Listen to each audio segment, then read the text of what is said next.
Henry Ford, the father of the modern assembly line, revolutionized transportation and American industry with the introduction of the Model T Ford in 1908. As America began its love affair with the automobile, the need for power and speed grew as well. The introduction of the 1932 Ford Flathead V8 was a sensation and quickly adopted by the growing hot rod community. By 1934, V8 output was up to 85 horsepower. Needless to say, the cars sold very well. With an increasing interest in making a car go faster, most rodders sought out other enthusiasts with the same interest. They used these cars for stock car racing, they used it for drag racing, and then they used it for street racing, basically competition between friends or rivals, bragging rights. By the mid-30s, numerous car clubs had been formed all over the nation. The true test of a hot rod was speed, and several events started to take place, from dry lake bed time trials to street races. Anybody could do it. There were little racetracks all over the country. When I was young in the 50s, that's what we did every weekend as we went to jalopy races. The Ford V8 pretty much dominated cars or races in that time period. They really produced a lot of horsepower for their size and were easy to get. They were cheap. There was a lot of numbers of them out there.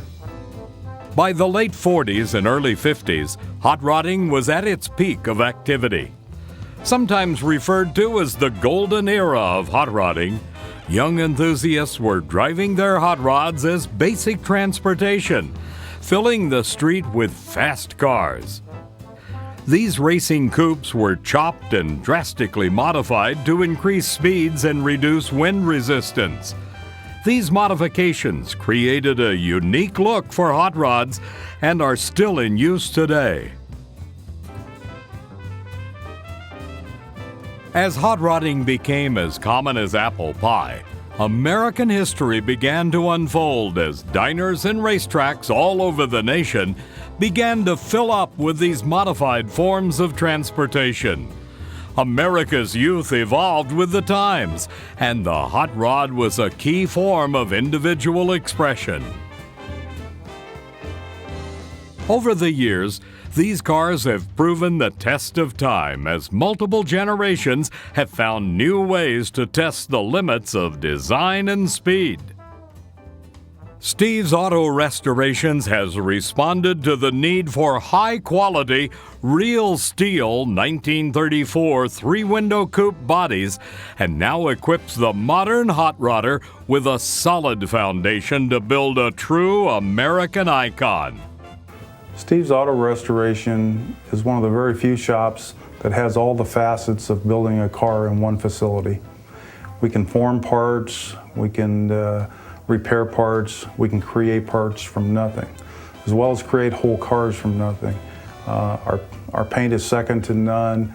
Our craftsmen are the best that are available anywhere. We have tradition in our business that goes from Pebble Beach to drag racing to street rodding to customizing. We have the whole gamut of processes available, and we have history in it. We know what we're doing. Probably as far back as 10, 15, 20 years ago, even back further than that, there were enough of these bodies around to make hot rods out of. And as the bodies became scarcer and harder to get, the fiberglass industry entered into it and made a lot of fiberglass reproduction bodies. And now the trend is swinging towards having steel bodies back again, and due to the advanced technologies and the scanning, tooling processes, it's now appropriate to put the cost into developing steel bodies. For the first time since Henry Ford himself offered the 1934 Ford Coupe to the public, you can now order a new, real steel body to customize and modify as the original hot rodders once did. Each body is a detailed replica of an original 1933-34 Coupe, utilizing the most advanced computer-aided design and fabrication technologies available today. This OEM-level technology ensures each and every body is of the highest quality and consistency ever achieved in the aftermarket industry. Nowadays, with the computer and the scanning systems that are so sophisticated, you can basically scan a piece of sheet metal, break it down into millions and millions of surface points, and get that scanned surface down to 0.003 millimeters within accuracy of perfection. And you can take that material, that computer material, and directly put it into the tooling process, and you're basically cutting dies only one time. What sets us apart from the other steel body remanufacturers is that we are the only ones that are doing the 34 Fords. The body that we are going to offer is going to be in a stock form. It will not be altered, it will not be chopped, it will not have filled roof or filled cowl. That will allow the end user, the client, to take what we offer in a stock form and turn it into whatever their particular needs or dreams are. These 1934 remanufactured real steel three-window bodies are here to keep that dream alive. Contact Steve's Auto Restorations today to learn more about how you can build your own 1934 three-window dream car with the best real steel bodies available.